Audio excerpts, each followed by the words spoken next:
sidee qabiil yar oo ka kooban 400 teendho oo keliya oo ka qaxay dalkoodii hooyo si ay uga badbaadaan gumaadkii baahsanaa ee Mongolianka oo ugu bedelmay boqortooyadii ugu dheereed taariikhda Islaamka.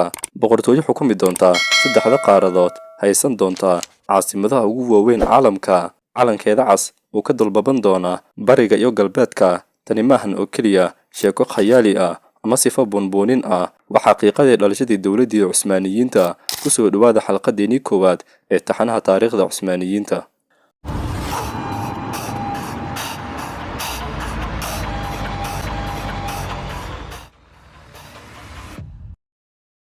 markaynu dib u laabano qarnigii 13aad ee miilaadiga, caalamka waxaa hareereeyay cabsi, gariir iyo argagax weyn. sababtuna waxay ahayd boqortooyadii cabsida badneed ee Mongolianka oo uu aasaasay Genghis Khan sanadkii 1220kii miilaadiga. laba ka mid ah guutooyinkii ugu caansanaa uguna naxariista darnaa ee Genghis Khan, kuwaas oo la kala oran jiray Jaban Noyan iyo Sobatan Noyan, ayaa u suurta gashay inay ka gudbaan aagga weyn ee Turkmenistan iyagoo ku soo dhawaanayay dalka Iiraan. Mongolianka xilligaasi waxay aaminsanaayeen diinta Shamaaniyadda. gumaadkooda ma lahayn wax xuduud ah, taas oo keentay in dareenka cabsida iyo naxariista leh ee muslimiinta Turkida ee ku noolaa xilligaasi Turkmenistan uu gaaro meeshii ugu saraysay. xilligaas jawiga murugada, baqdinta iyo filashada xun ay ka buuxaan. waxaa koonfurta saxaraha Qaraqurun ee ku yaala waqooyiga Khuraasaan deganaa ku dhawaad 70,000 oo teendhooyin ah oo reer miyi ah.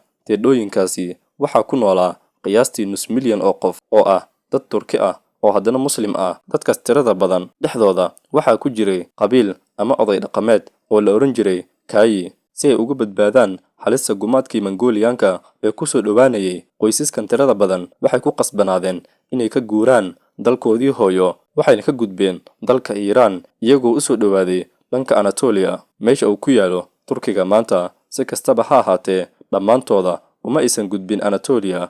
qayb ka mid ah waxay degeen waqooyiga Ciraaq, qayb kaleetana galbeedka Iiraan, halka qaar kaleetana ay degeen agagaarka Qowqaas. laakiin qabiilkii yaraa ee Kayi wuxuu go'aansaday inuu sii wado socdaalkiisii dheeraa ee ugu jeeday gudaha Anatolia. tirada rasmiga ah ee qabiilka Kayi ee socday waxay ahaayeen 400 oo teendho oo keliya, kuwaas oo ku dhawaa qiyaastii 4,000 oo qof. socdaalkoodii adkaa ee ay kaga soo baxeen koonfur galbeed Turkmenistan ilaa ay ka soo gaareen bariga Anatolia wuxuu qaatay muddo 10 sano ah oo xiriir ah. waxaa qabiilkan hogaaminayay nin Turki ah oo lagu magacaabi jiray Sulayman Shah, laakiin taariikhyahanada qaar waxay sheegeen Gunduz Alab in la dhihi jiray, laakiin Sulayman Shah ayaa xoog badan sida ay inta badan taariikhyahanadu isku raaceen. Sulayman Shah wuxuu geeriyooday qiyaastii sanadka markuu ahaa 1253 miilaadiga, waxaana xilka hogaaminta qabiilka bedelay wiilkiisa oo la oran jiray Artuqrul, kaas oo ahaa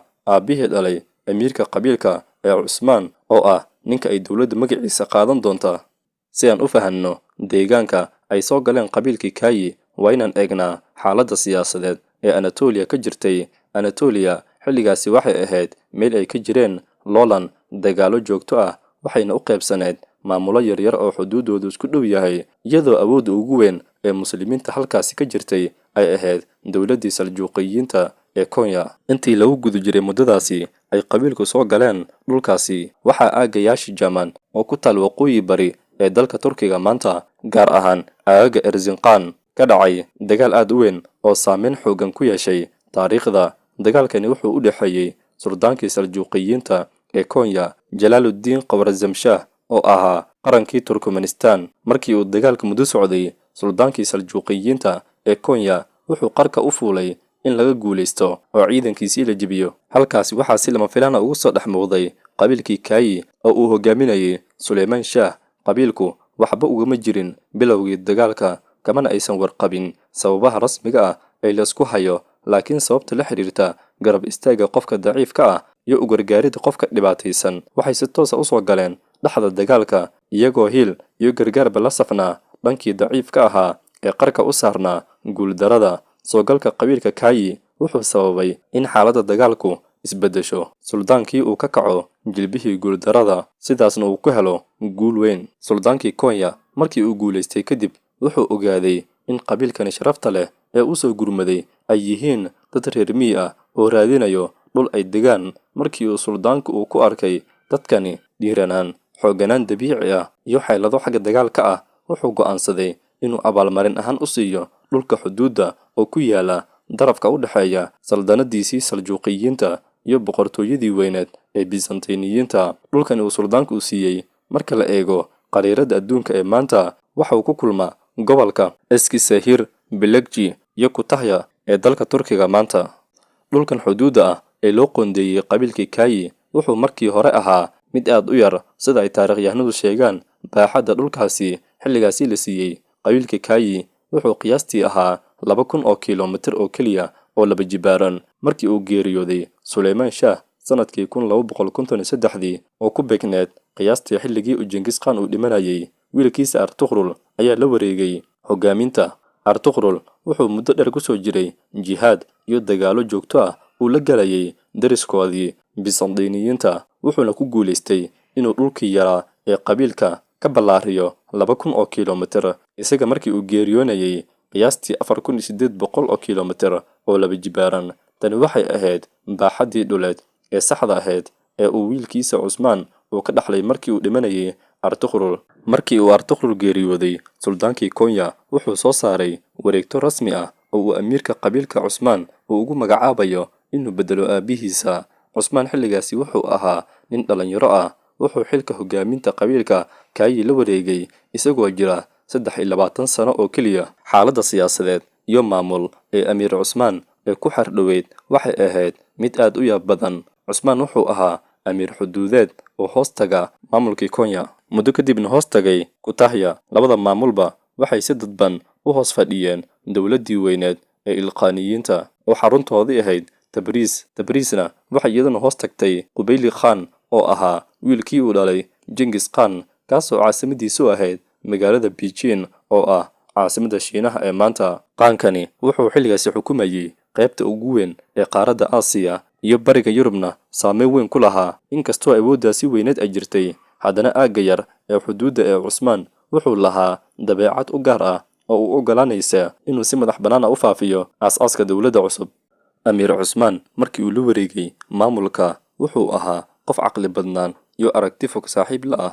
inkasta oo uu ahaa qof ku caanbaxay jihaadka iyo dagaalka, haddana ma uusan ahayn qof kaligiis talis ah ama ka fogaaday talada, tifaftirka maamulka, qorsheynta iyo fulinta arrimaha maamul ee rasmiga ah ee gudaha imaaradiisa. wuxuu si buuxda ugu wakiishay culimada diinta. culimada diintana waxay mar kasta ku wareegsanaayeen amiirka iyagoo garbihiisa jooga, dushana u ritay mas'uuliyadaha waaweyn ee bulshada iyo garsoorka. Cusmaan wuxuu ku guuleystay inuu dhulkii uu ka dhaxlay aabihiisa ee uu ahaa 4,800 oo kiiloomitir oo laba jibaaran uu ballaariyo intii uu xukunka hayay, isagoo gaarsiiyey 16,000 oo kiiloomitir oo laba jibaaran markii uu dhimanayay. waxaa intaas dheer wuxuu helay imaaradiisa yar marin muhiim ah oo ku xira badda Marmara. tani waxay fursad u siisay dadkan reer miyiga ahaa ee dhowaan u nolosha magaalada bartay inay si toos ah halis ugu noqdaan labadii magaalo ee ugu muhiimsanaa boqortooyadii Byzantiniyiinta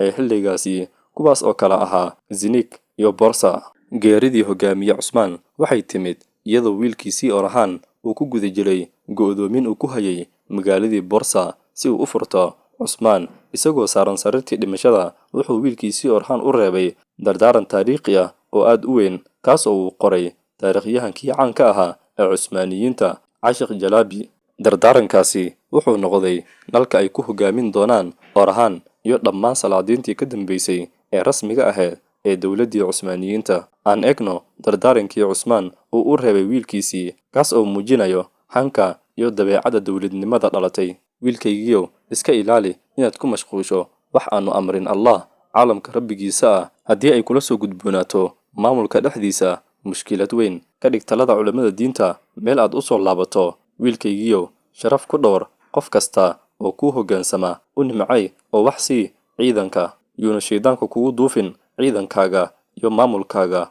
weligaana ha ka fogaanin dadka sharciga u saaxiibka ah. wiilkaygiiyow, adigu waxaad ogaataa in ujeedadeenu tahay raaligelinta Allaha caalamka rabbigiisa ah iyo in jihaadka lagu faafiyo nuurka diinteena dhulka darafyadiisii oo dhan si ay u dhalato raaligelinta Allaha kor ahay.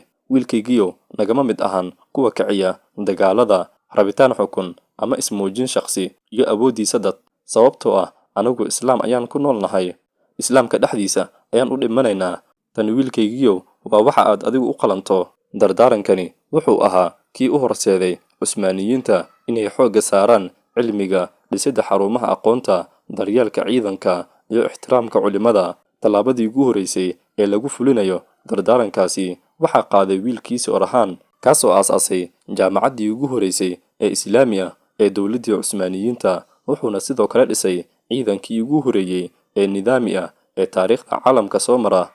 Haddaba haddii aan dib u eegno qodobadii rasmiga ahaa ee caawiyey qabiilkan yar inuu ka dhex kaco qariirada adduunka isagoo noqday dowlad xooggan, waxaa jira dhowr sababood oo cad. Meesha istiraatiijiga ah ee dhulka loo qoondeeyey, maadaama dhulkoodu ahaa xuduudda u dhexaysa Saljuuqiyiinta iyo Bizantiniyiinta, wuxuu ahaa buffer zone, aagga go'doonsan, yacni labada xuduudood ayuu u dhexeeyaa. Si toos ah ula kulmaa dhulka gacan ku haynta gaaladii Bizantiniyiinta. Tani waxay si weyn u kicisay dareenkoodii jihaadka joogtada ah, iyagoo helay fursad ay dhul cusub ku furtaan iyadoo aan iska hor imaanaynin dowladahoodii kale ee muslimka ah ee Anatolia ku hareeraysanaa. Hagitaanka culimada iyo sharciga sida ka muuqata dardaarankii Cusmaan, dowladdu ma noqonin mid ku dhalatay rabitaan, awood sheegasho shakhsi ama boqortooyo maran. Waxay ku dhalatay ku dhaqanka talada culimada diinta iyo ku tiirsanaanta sharciga Islaamka, taasoo u keentay xasilooni gudaha iyo midnimo dhab ah. Nidaamka bulsho ee cadaaladda ku dhisnaa dadkan reer miyiga ah ee dhowaan reer magaaloobay waxay keeneen dhiiranaan, daacadnimo iyo habnololeed nadiif ah, iyagoo ciidankoodii iyo dadkii u hoggaansamay ku hareereeyeen daryeel iyo sharaf, taasoo u keentay xoog weyn. Ballaarinta dhulka iyo marinada biyaha, firfircoonidii hogaamiyayaashii hore sida Artuqrul Cusmaan waxay suurtagelisay in dhulka laga dhigo marin xagga badda ee marmara, taasoo albaabada u furtay han weyn iyo mustaqbalka u gudbaan dhanka Yurub.